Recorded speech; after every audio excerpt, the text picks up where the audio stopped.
From the heart of our nation's capital, here's Family Research Council President Tony Perkins. Welcome, everyone. Thanks so much for tuning in for this Monday edition of Washington Watch. Well, coming up today marks the 51st anniversary of the infamous Roe v. Wade decision. Now, that decision eliminated all laws across the entire nation protecting the unborn. It legalized abortion through all 9 months of pregnancy for the entire country. Now, in the wake of the Supreme Court decision in the Dobbs case, putting abortion policy back into the hands of lawmakers, the Biden administration and the Democratic Party are making clear they plan to lean into this debate and seek to make abortion till birth the law for the entire country. Congress must codify Roe v. Wade for all the states in America. Stop playing politics of the women's lives and freedom. Let doctors do their job. That, of course, was President Joe Biden. Let doctors do their jobs? I thought doctors were supposed to heal and save lives, not take them. Despite the hesitancy of some Republicans to speak up on the topic of life, there are many leaders who are standing up in defense of the unborn. We're going to talk with North Carolina Lieutenant Governor Mark Robinson, who is one of them. Another voice for the unborn is Tennessee Senator Marsha Blackburn. She will also join us to discuss the Woman's Right to Know Act that she has introduced. House members are in their districts this week, but the Senate is in Washington, and the focus will once again be on the Senate and the chaos at the southern border. This is a crisis. Whether Washington Democrats are willing to call it one or not. The American people recognize what CBP and ICE are up against, even if their commander-in-chief does not. That was Senate Republican leader Mitch McConnell earlier today on the Senate floor. We're going to talk about the issue of the southern border. I am sure you have heard this news, but Florida Governor Ron DeSantis dropped his bid for president yesterday and announced his support for former President Donald Trump. And this is why. I signed a pledge to support the Republican nominee, and I will honor that pledge. He has my endorsement because we can't go back to the old Republican guard of yesteryear. I agree. The Republicans cannot go back to spineless leadership, which dominated the party for far too long. We'll be tracking that as that develops. Also, the latest outrage uncovered by the House Select Subcommittee on the weaponization of the federal government. The DOJ said parents were terrorists. The FBI said pro-life Catholics are extremists. And now we see big government working with big banks, profiling America's purchasing choices and surveilling them in those transactions. That is all frightening stuff. That was Congressman Jim Jordan, chairman of the House Judiciary Committee, on the Mike Huckabee Show over the weekend. We'll get more details on this from Missouri Congressman Blaine Luetkemeyer, a former banker and now member of the House Financial Services Committee. And this week's WHO warning. 2023 was a reminder of why the work we do is so important and why the world needs a strong, sustainable, effective, efficient, and empowered WHO. 2024 will be a defining year for global health and for our WHO. Yes, it will. It'll be a defining year for globalization and the World Health Organization, which is at the tip of the spear. That was Dr. Tedros Ghebreyesus, Director General of the UN's World Health Organization, earlier today at the opening of the WHO Executive Board meeting. Now, we're going to take a look at what they're doing this week. Every week, the WHO is up to something. I mean, they are at the tip of the globalization spear, and they are assembling the forces of the left's ideological army. FRC's Travis Weber joins me later with this week's effort by the World Health Organization to undermine your values. The website's TonyPerkins.com. If you happen to miss anything or you want to share it with someone else, TonyPerkins.com. Our word for today comes from Job chapter 1. And his sons, that is Job's sons, would go and feast in their houses each on his appointed day, and would send and invite their 3 sisters to eat and drink with them.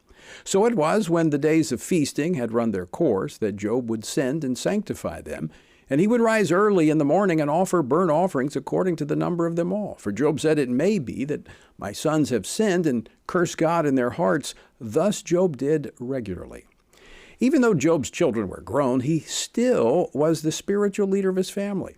Now today, many are critical of this type of familial leadership because it's a part of a patriarchal society where men led. True, but Jesus changed that element in the New Testament, elevating the role of women in society, but he did not eliminate the need for spiritual leadership in the home. So men, lead your families in following the Lord.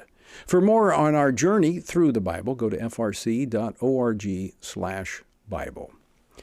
Well, after a busy weekend of discussion, senators negotiating a border security agreement could, and I emphasize could because we've been talking about this for a few weeks, could release the long-awaited text of the proposed legislation that would address the supplemental spending for Ukraine, Israel, Taiwan, and have border protection issues in it. Now, one key to any agreement remains finding consensus on the changes to the current parole and asylum policies, which currently allows thousands of migrants to come into the country and stay for years. So what should a border security agreement look like, and would such an agreement be possible? Joining me now to discuss this, Senator Marsha Blackburn from Tennessee. She serves on 4 Senate committees, including the Senate Finance Committee and the Senate Judiciary Committee. Senator, welcome back to Washington Watch. Great to see you as always. And it's always so good to be with you. Thank you, Tony. So let's start with the border. This week we may see text of a bill resulting from the negotiations there in the Senate. What are you anticipating? I think it's important before we talk about the bill to talk about this process. And back in May, the House sent H.R. 2, their border bill, over to the Senate. And the Senate Judiciary Committee has held 80 hearings and meetings since that time. We have never once had any kind of focus on H.R. 2. And we should be taking this through the committee process, but instead, what Schumer is trying to do is to go against regular order in the Senate, pull together a working group, then have them present language, and then a couple of days later, take that language, that text of a bill to the floor and call a vote. And what we are saying is, no, that's not going to happen. I've been very clear. I will not vote for anything that makes illegal immigration legal. And this administration is working overtime trying to find ways to make illegal immigration legal. They've done it with an app. They've done it with special privileges. And now it appears from what we're hearing that they are trying to put in text the ability to give work permits, to give special conditions for people that are entering the country illegally. And you know, Tony, there's one thing to keep in mind. My mother would always say, 2 wrongs never make a right. And we need to remember that as we look at this issue of illegal immigration. Senator, thanks for pointing that out, because the House sent over HB 2, as you said, 7 months ago, right, and it's been languishing in the Senate. Why? Because we've seen this before with the what I call the scare leader there in the Senate, Chuck Schumer, refusing to allow the process to run its course, allowing hearings, and allowing these measures to move their way through the committee. Instead, he short-circuits it and sends his legislation to the floor. That's right. And that is not the way this process should work. The House passed a bill and sent it to us. It is sitting in Judiciary Committee waiting for us to take it up. We have never called the bill up. That's because Dick Durbin, a Democrat from Illinois who chairs the Judiciary Committee, does not want to call it up. So let's focus. We should be on HR2. We should have been on HR2 months ago and having a fulsome discussion about how we secure the southern border. Of course, those of us who are conservatives say, let's start with enforcing existing law. Right. Let's also listen to the Border Patrol, who has told us for 30 years now that they need a physical barrier, they need better technology where they cannot have a barrier, and they need more officers and agents. And of course, do we need to reform asylum laws and parole? Absolutely we do. But we also need those other security components, and here's the reason why. This open border policy of Biden has turned every town into a border town, every state into a border state. And you can talk to any sheriff or police chief in this country, and they will tell you they cannot address crime, gangs, drug trafficking, sex trafficking, human trafficking until the border is secure, because the border impacts everything that they are doing on the ground every single day. In addition to that, the threats that are coming across the border, as you pointed out, every state has become a border state. But it's even worse than that. Resources that should be going to Americans, such as veterans, is being diverted to provide health care for those who are coming into this country illegally. That's correct. And as we were doing some work on Veterans Affairs, I'm on the Veterans Affairs Committee, what came to light was that the VA has been spending money for the last couple of years on referrals to community health care for veterans, and then also to claims processing for what should be for veterans. All of this is going to illegal immigrants. So instead of a veteran getting a referral to community care, that time, that effort, that money goes to that referral for somebody who has broken our law, illegally entered the country. And illegal immigrants are having their claims addressed. But Tony, the backlog of claims for our veterans for benefits in health care, the backlog is 1 million claims. So Incredible. You've got 1 million veterans that cannot get services from the VA, but they are putting money into illegal immigrants. Incredible. Absolutely incredible. Yes. We're up against a break, but very quickly, could not the Republicans in the Senate, I know you're not in the majority, but could you just say, look, we want this to go through the process as it should? Could the Republicans not stick together? We have said that repeatedly, and I have talked about that quite a bit. Okay. That HR2 has been there and hasn't been addressed.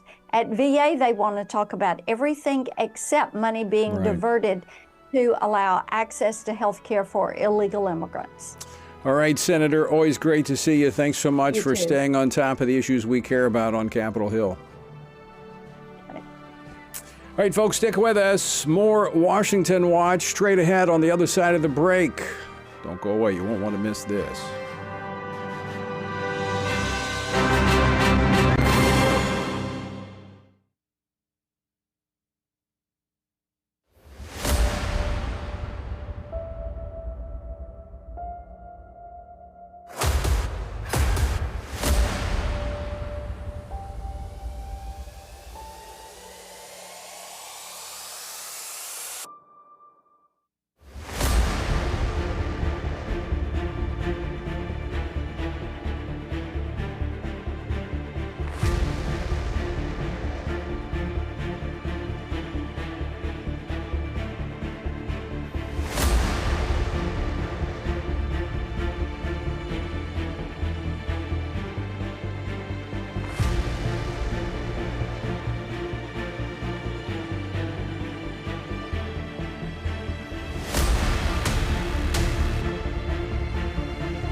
Everything we do begins as an idea.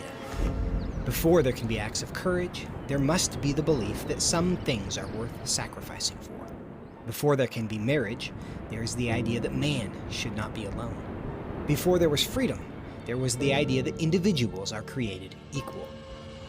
It's true that all ideas have consequences, but we're less aware that all consequences are the fruit of ideas. Before there was murder, there was hate.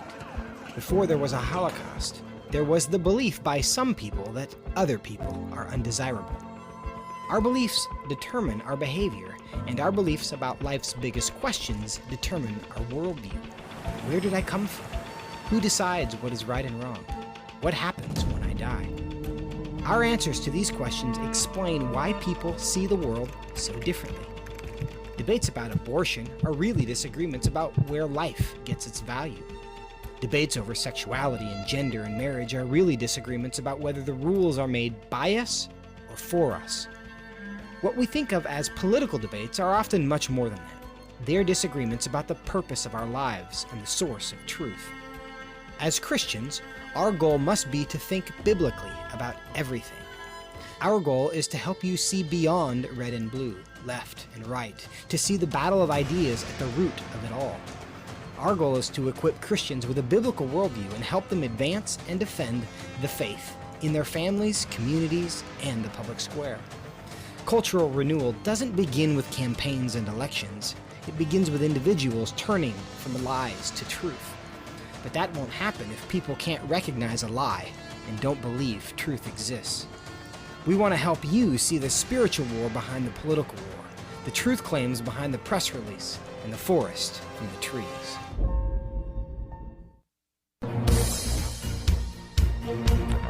Welcome back to Washington Watch. I'm your host, Tony Perkins. Good to have you with us on this Monday. Ran out of time with Marsha Blackburn, but if you want to weigh in on this is where I need to hear your voice. Text the word border to 67742. That's the word border to 67742. Is this tease up a pretty big debate that's going to take place in the House? We want to communicate to the leadership where you stand on this issue of the border. Tell them to stand their ground and fight to secure that southern border. Text the word border to 67742. You'll get a link, follow it through, sign the petition. According to the House Select Committee, subcommittee on the weaponization of the federal government, federal officials directed U.S. banks to identify the records of Americans who use certain terms in their financial transactions, including MAGA or Trump. Even more concerning, all right, don't miss this, even more concerning, is, in fact, it's outrageous. The Department of Justice's Financial Crimes Enforcement Network also flagged Americans who bought religious text, including the Bible. Who authorized such financial surveillance? And why did major U.S. banks comply? And what threats does this pose to American civil liberties? Joining me now to discuss this, Congressman Blaine Luetkemeyer. He serves on the House Financial Services Committee, the House Select Committee on the Chinese Communist Party, which should put him in a good position to understand what's going on here, and the House Small Business Committee. He was a former banker before coming into Congress. He represents the 3rd Congressional District of Missouri. Congressman, welcome to Washington Watch. Thank you, Tony. Good to be with you today. So, as I mentioned, you have experience in your career before Congress, both in the banking industry and as a bank regulator. Have you seen the industry change to become more accommodating to these types of federal requests, or is this something that's always been happening? No, during the Obama administration, they instituted something called Operation Choke Point. And what that was is where the regulators would go in and intimidate bankers by saying, if you don't do this, we'll come in and we'll audit you again next week, or we'll until you do this, or we really believe there's some reputational risk by what you're doing here. So they intimidated the banks into cutting off financial services to some folks that the regulators had a personal bias against. They weren't doing something illegal. These entities were not illegal entities. They were good customers of the bank, sometimes with them for 25 plus years. But because of the personal bias that the regulators had. They went in and intimidated banks into cutting off financial services for them. I got in the middle of this when I was, because I'm a former banker and I was on the Financial Service Committee. It came under my subcommittee's jurisdiction, and we stopped it during the Obama administration. And during the Trump administration, they put a kibosh on this full force. However, with the Biden administration, they've come in and done this all over again. And I told individuals whenever we lost or we won the election last fall, or like in 2020 and 2022, that the Democrats have lost the ability to legislate now because we're the majority in the House. Therefore, instead of doing things by legislation, they're going to do it by regulation, and that's exactly what they're doing. Is they're reinterpreting the law, reinterpreting the rules, and in fact making up new words and new guidance and trying to enforce that all over again to expand their authority. And so when they do this, this is Choke Point 2.0, a new version of it, but it's still the same thing. They go in and they intimidate banks. Financial Crimes Enforcement Network is FinCEN for short. It's under the jurisdiction of my new subcommittee. And as a result, we pound on them every day practically for all the nonsense that they're doing and all of the invasion of privacy that they are trying to get into. Their job is to ferret out money laundering, illegal activities. That's fine. But there's a way to do that. It's called a search warrant. You go to court and verify that what you're trying to do is worthy of giving somebody's rights being taken from them because there is a good chance that they're doing something illegal. But what the FinCEN is doing right now is just automatically throwing out there with a blanket these words and these actions that they want done with, I think, without minimal, if any, jurisdiction whatsoever, no authority whatsoever. If I was a banker today, I would tell them, go get a search warrant. I'll be glad to comply with it. In the meantime, no, I'm not going to do it.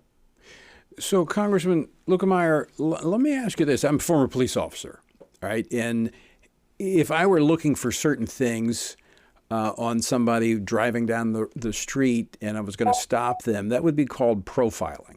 If I were looking, this looks like to me profiling.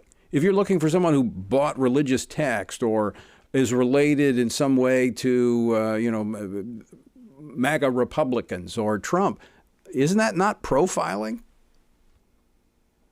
I think profiling would be one word for it, but I think it's underlying all this is a bias toward conservatives, a bias toward people who disagree with the administration, a bias with anybody who is a supporter of Trump, somebody who they don't have a lot of information on, somebody they think they can intimidate. It's this bias, this totalitarianism aspect, the socialistic aspect of how they operate today.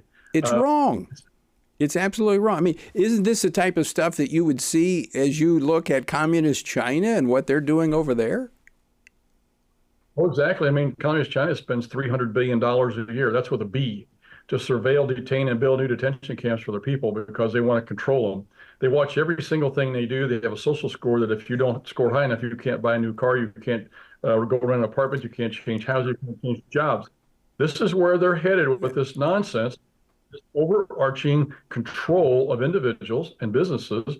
And FinCEN, Financial Crimes Enforcement Network, is another wing of their way to control people. I'm glad you brought up the social credit score that the Chinese use, because you're absolutely right. This is a precursor to that here in the United States. Can we expect the Republicans to we're up against a break, but can we expect to see some pushback on this? Pushback that we do every day, but I mean, as I said, FinCEN comes through my committee, and we are meeting with them on a lot. And they've got a new director there, and we're going to have her in front of our committee here shortly. And she's going to have a lot to answer for all the things that have been going on. I want to give her feet underneath her, but when she gets to the committee, she better be ready for some answers, because a lot of this nonsense is going to stop. Right. Well, and ultimately it comes down to elections, because this is, as you said, this is the executive branch doing as they please. Congressman, thanks so much for joining us today. Appreciate you filling us in on this. Well, Tony, take care. All the best. All right. You as well. All right. Wow. On the other side of the break, the outrage of the week from the World Health Organization. Yes, again this week. Don't go away.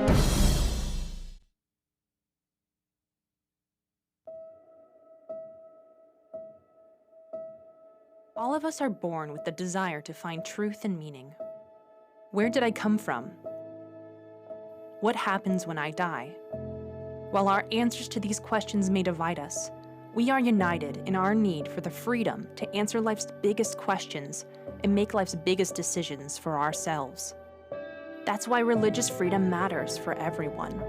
Religious freedom matters because the powerful have long wanted to control those who are less powerful.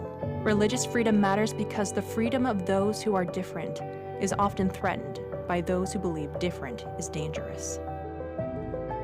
Leah Sheribu, a Christian teenager in Nigeria, remains a captive of Boko Haram for her refusal to renounce her Christian faith. Chinese pastor Wang Yi is serving a 9-year sentence for speaking publicly against the Chinese government. In Pakistan, Asif Pervez is on death row for allegedly sending a blasphemous text message. All of this because people in power decided different is dangerous.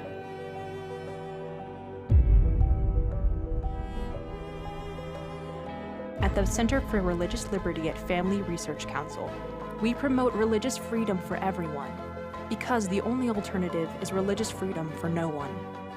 We encourage Americans and the American government to engage and advocate for the persecuted, and they do. We work every day to bring good news to the afflicted, to proclaim liberty to captives and freedom to prisoners.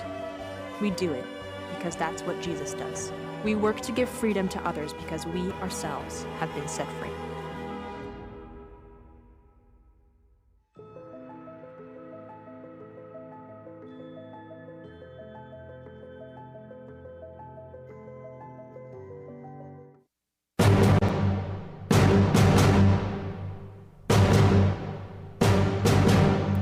Welcome back to Washington Watch. Good to have you with us on this Monday. All right, I'm going to stay on that issue of the federal government tracking financial transactions of conservatives. Religious texts. I mean, this is outrageous. It's a violation of our civil rights. But again, it comes down to elections.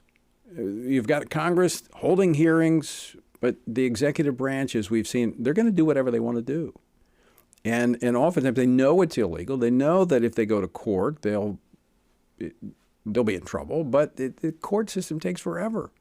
And in the meantime, they'll trample on the freedoms of Americans. So we're going to stay on that. Also going to stay on the border, so text the word border to 67742 to sign the petition.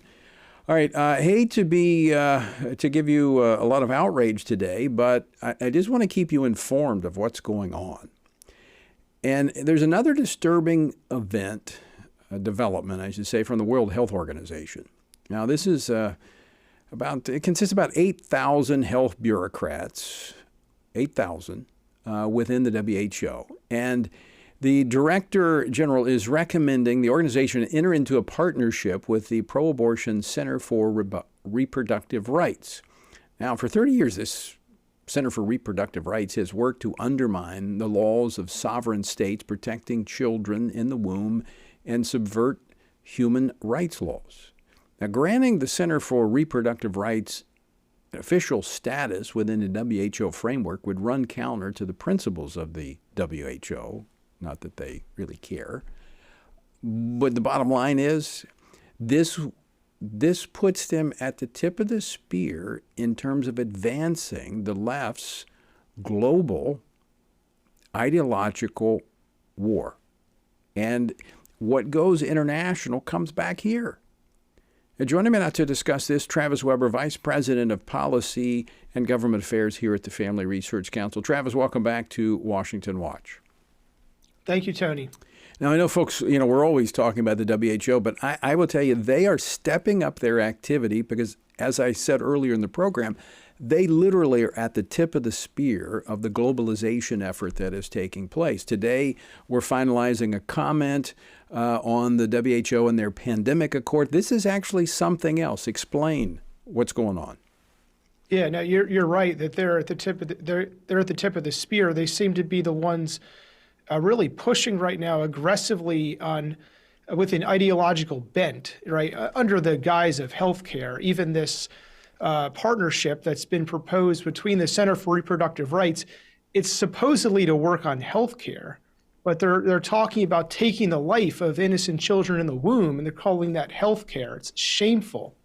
We're not going to see any pro-life organizations likely being welcomed into such a partnership with the WHO, and that just exposes the incredible hypocrisy and one-sidedness of this, despite the WHO's own guidelines calling for neutrality and impartiality to protect the integrity of its public health mission as a world health entity. And so it's very egregious. They sidestep that by calling abortion health care. And so it's an essential, in fact, we've seen the WHO say this, that it's essential health care. They demanded that during the pandemic. It's a part of the pandemic accord to make sure that abortion remains accessible when everything else is shut down. But the Center for Reproductive Rights actually goes beyond abortion to advocate for other favorites of the left. Yeah, no, Tony, it does. I mean, we're going to see a panoply of ideologically driven positions on matters which are ultimately matters of worldview. You know, we're going to see the WHO take a view on the family, on sexuality. It's not going to be God's view when partnering with an entity like the Center for Reproductive Rights. Not only that, the Center for Reproductive Rights admits in their own internal strategy document that Congressman Chris Smith entered into public record, they admit to trying to subvert the laws of sovereign nations for the purpose of a worldwide abortion agenda. So in their own words, they're admitting we want to impose this on the world. So this is part of the strategy. You go to a global entity, the World Health Organization, an arm of the United Nations, and under what they're pursuing under their pandemic accord, they want to have global power. So this is perfect for the Center for Reproductive Rights. They will be in the driver's seat of undermining the laws of so many countries that protect the unborn. That's exactly right. And it's unfortunate that, people, the unfortunate thing is because this is presented in the name of healthcare, unless people do the digging, they're not going to see how egregious this is and how it's actually not healthcare. I mean, what we're seeing is the killing of the unborn going on in the name of healthcare. And so that's what, Tony, that's why we at FRC, we're trying to dig into this hole and uncover the really it's this garbage that's going on in the name of world health using our tax dollars. We're seeing ideologies being pushed on the people of the world who are expecting their governments to protect them. You mentioned tax dollars. We are the largest funder of the World Health Organization. That is the United States. I think it's, 700 billion. I'm not sure what the number is, but I know we're the largest funder of the World Health Organization. All right, Travis, out of time for today. Thanks so much for joining us. Always great to talk with you. Thank you. Folks, we're going to continue to track the World Health Organization because it's a major problem. It's a threat to national sovereignty. It's a threat to your family. All right, I'll probably have some action items on this one tomorrow. But we're working with Congress. We're working to have hearings. We're working to expose this and hopefully getting Congress eventually, like they did during the Trump administration, to actually the president defunded it. We need to get back there. All right, stick around. North Carolina's Lieutenant Governor Mark Robinson joins me next. Click away.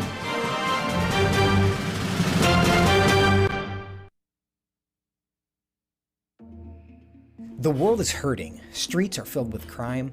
Families are broken. Sin is celebrated, and God is mocked. Everywhere we look, the wages of our sin are on full display. As Christians, we know that surrender to God's will is the solution to our biggest problems, but not everyone agrees.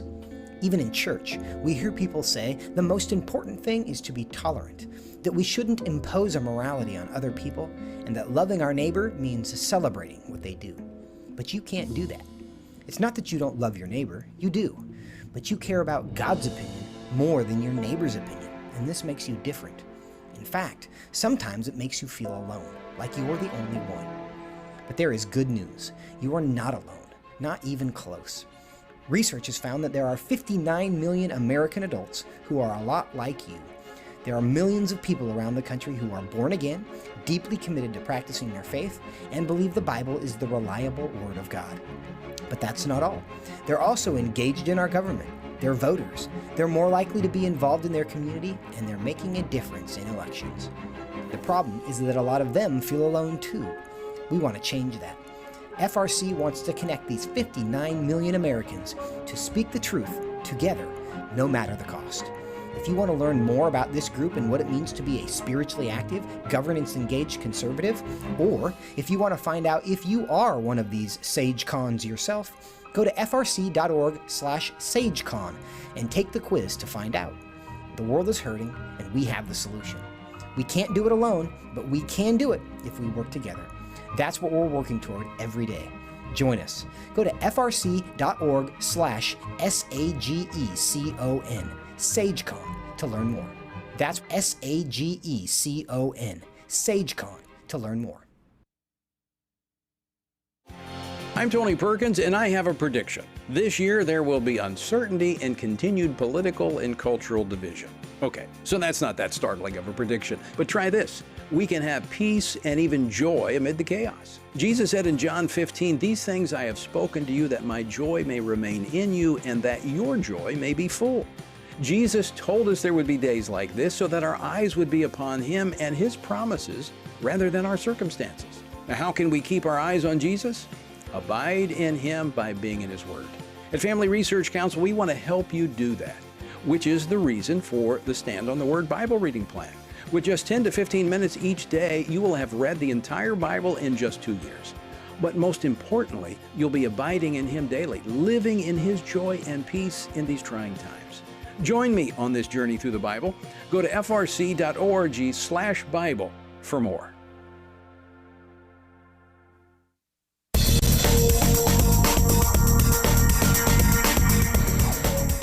All right, welcome back. Good to have you with us on this Monday. Okay, I was actually during the break looking back at my notes, and the U.S. government is the largest donor to the World Health Organization, supplying the WHO over $700 million in the fiscal year 2022. All right, so I think I said billion.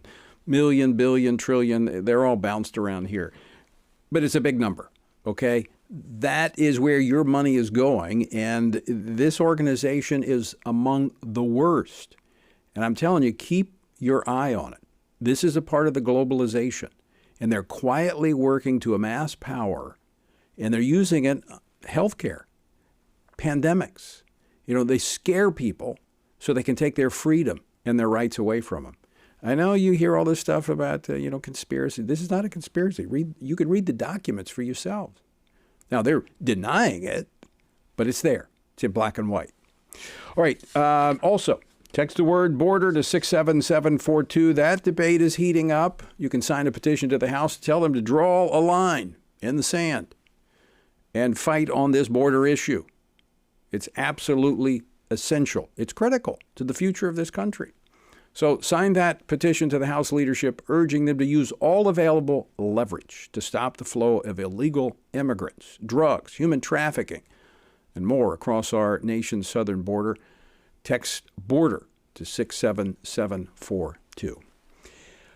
On this 51st anniversary of the Supreme Court's Roe v. Wade decision, which struck down all pro-life laws in every state in the country, and imposed abortion on demand until birth. But of course, that was overturned in Dobbs. Well, the Democrats' messaging machine has gone into overdrive, pushing the party's devotion to abortion in the post-Dobbs, the post-Roe world. Now, in response, Republicans, some, cannot run from this issue fast enough. I mean, some of them are running away from it. We've been talking to them, but others are standing boldly and promoting the need and the responsibility to protect life. Now that the Dobbs decision has returned the issue of life to lawmakers, the need for pro-life candidates to go on the offense, articulating a clear position on protecting life, has never been greater. Well, join me now to discuss this is North Carolina's Lieutenant Governor, Mark Robinson, who has drawn attention from the legacy media for his outspoken commitment to protecting the life of the unborn. Lieutenant Governor, welcome back to Washington Watch. Always great to see you. Thank you. Great to be here again. Appreciate it. So you are not running from this issue. Now, the Democrats are running on the abortion issue, and I read an article, something you've been saying on the campaign trail or out there as Lieutenant Governor, is what I've been saying. Look, let the Democrats run on abortion. Let's run on life. Let's protect the unborn. That's what we're about. Absolutely. That's our whole point, and lots of people seem to get confused on that. They think that I've changed my position. I have not changed my position. I've just changed I've changed what I'm saying, because I want you to notice something. Democrats, the leftists, they want everyone to say the word abortion. They want our children to say it in schools. They want us to say it in our churches. They want politicians to say it on the floor of the House and on the floor of the Senate. They want me to say it as the lieutenant governor. I'm bound and determined to stand up for what I believe in. And what I believe in life. It is time for us to start using that word. This is an issue of life, about protecting life, and then about doing what we can as elected officials to make sure that once those lives come into the world, that they have life and have it more abundantly, just as Jesus Christ would have us to do. And so working on all those things, those wraparound services that we need to make people's lives great. But we really need to start changing the subject. The subject is not abortion. The subject is life. I could not agree more. Could not agree more. Because we are about protecting life, about the unborn life, about the mother, about the family, about society. And that's what we're doing. We're not, and I think you're absolutely right. They defined the terms of this debate because so many were just silent initially. And then they started, so many Republicans started stuttering. But we need to go out and tell people what we are for. We are for protecting the unborn and preserving a culture of life in this country. That's exactly right. I've made this statement over and over again. I've also made the statement that, when I speak, I want to be that person who's there, who's understanding. I want to be the person who's not up on a stage, not up on a platform, telling a young woman why she can't have an abortion. I want to be that person who's coming down, putting my arm around that young woman who may find herself in crisis and telling her why she doesn't have to have an abortion. Why our administration, why our folks as elected officials, we're going to fight hard to make sure that you can bring that child into the world, and not only bring that child into the world, but have a great life for that child, yourself, and your family. And that's what we need to do. We need to start building a culture of life again throughout this nation. And I believe that's what we're going to do here in North Carolina in the coming years. And you've stated that. You've made it very clear that you want to make your state a destination state for life.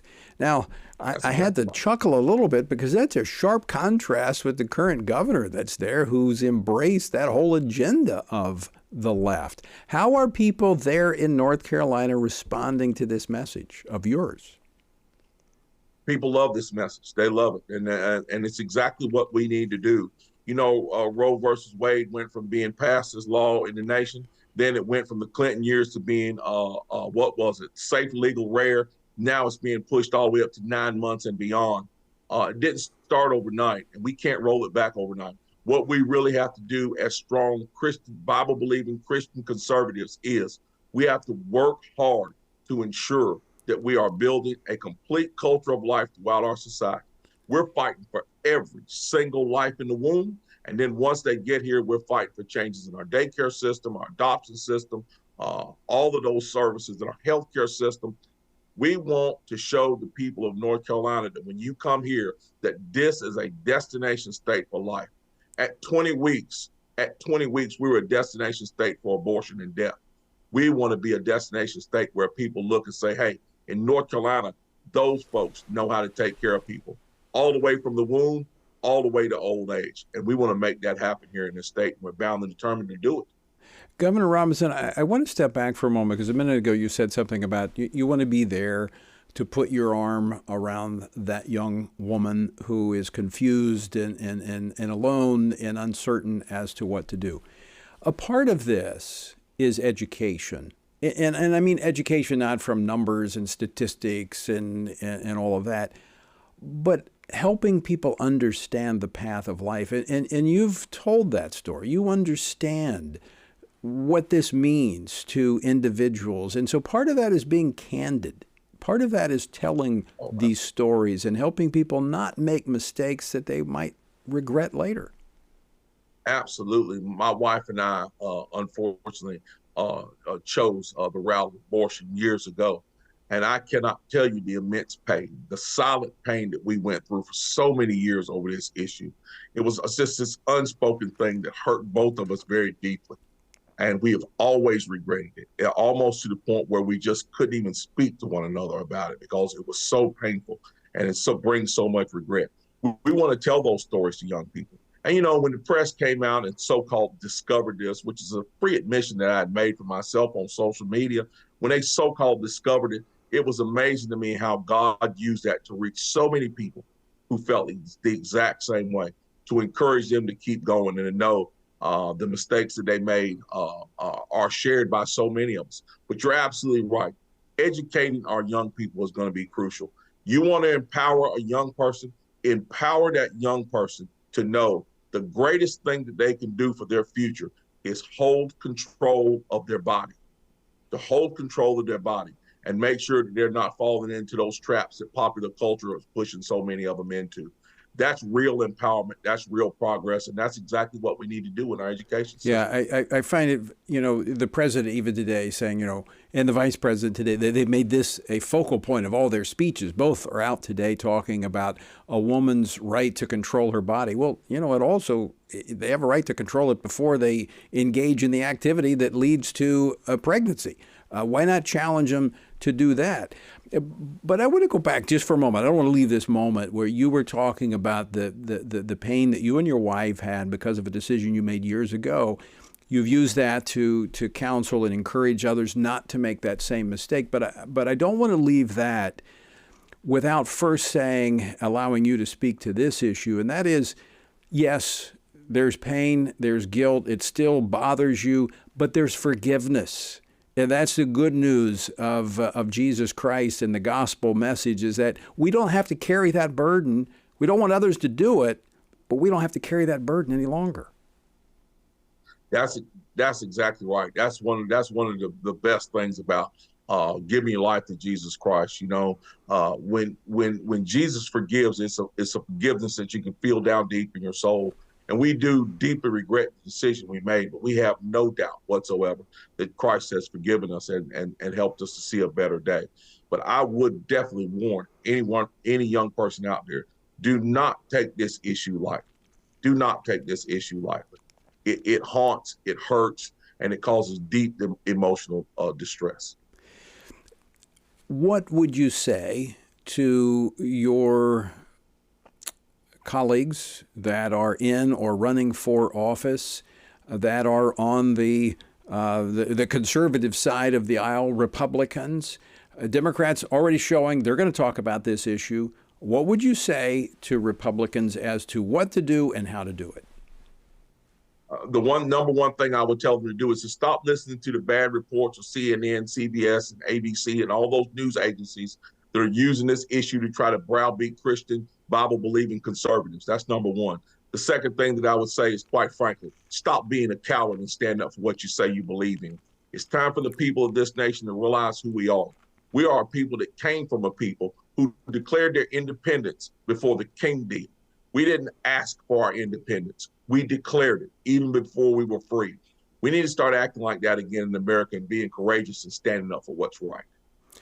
When you look, you know, from your vantage point, and you've been in public office now for a while, you've been able to travel the country, you've been outspoken on a number of issues, presidential election year. What's at stake for America this year? America's survival. America's survival is at stake. I've told people on the national front, the three big things that need to be done: our border needs to be secured, we need to be energy independent, and we need to rebuild our military. If the new president, no matter which president it may be, does not do those things, America is going to continue to decline and eventually will not exist anymore in the form that we've known it. Everything is at stake in this election. There are those who want to drag this nation kicking and screaming onto the global stage of being a socialist state like those in Europe. We cannot allow that to happen. We are indeed the last domino standing. We need to make our stand strong, and it starts with us standing up for what's right. Yeah, I do believe that is true. I believe that our republic hangs in the balance. I mean, geographically, this landmass will continue to be here, but the freedoms that we've enjoyed for nearly 250 years, I believe, are on the ballot in this election. We have two diametrically opposed worldviews that are pushing forward, and I think you're right. The left would want to move us right into the globalization that has taken place in parts of the world that are already socialized. That's what they want. Yep. The globalist socialist network is what they want us to be a part of. America needs to be strong, continue to be strong and independent, and be that shining example in the world. There's a reason why people literally will risk death to reach this nation. It's because this nation is endowed with a freedom that's never been seen in the annals of man before. We need to hold on to that freedom, and we need to fight like heck to make sure she survives. Right. I mean, even given our problems, people they'll risk it all to come to this country. Final question for you, Governor Robinson. Thanks so much for joining us today. How can our viewers and listeners be praying for you? I know you've been to several of our events. You were at the Pray Vote Stand Summit this year, one of our top-rated speakers. People love to hear from you. How can they be praying for you? Just pray for wisdom and strength. That's all we can ask for, is wisdom and strength. Be able to withstand the fiery darts and arrows of the enemies from the other side, and for wisdom to continue to know the right thing to do. And so those are the things that we would ask that folks pray for us. All right. We will certainly encourage them to do that. Governor, always great to see you. Thanks so much for taking time to join us today. Thank you, sir. It's great to be here. All right. Lieutenant Governor Mark Robinson of North Carolina. And I will tell you, he is absolutely on target. We do not need to shrink back from talking about protecting the unborn. And we've been having this conversation. I've been having this conversation on Capitol Hill with members of Congress. Look, we have the high ground. We're talking about protecting life. In fact, I've said, we're going to stop using their language. We're not going to talk about abortion. We're going to talk about protecting the unborn. And so you can do the same thing when you're having conversations with friends, family, neighbors, coworkers, whoever it might be. Talk about protecting the unborn. We need leaders who will protect the unborn and their mothers. That's what we need. And that's what we're talking about. All right, folks, we're coming up to the end of today's program. I would encourage you to vote, to pray for Governor Robinson and others. Pray that they would have wisdom and they would have courage to do those things which are right. Also, sign our petition on the border to encourage House leadership to take a strong stand. Text border to 67742. All right, out of time for today. Until next time. I leave you with the encouraging words of the Apostle Paul found in Ephesians 6, where he says, when you've done everything you can do, when you've prayed, when you've prepared, and when you've taken your stand, by all means, keep standing.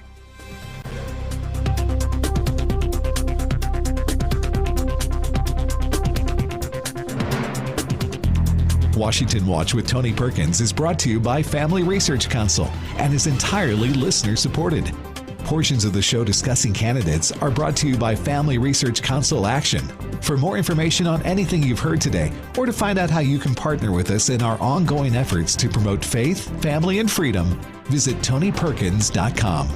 Also, to leave a comment about Washington Watch, call our watch line at 1-866-372-7234. That's 1-866-372-7234.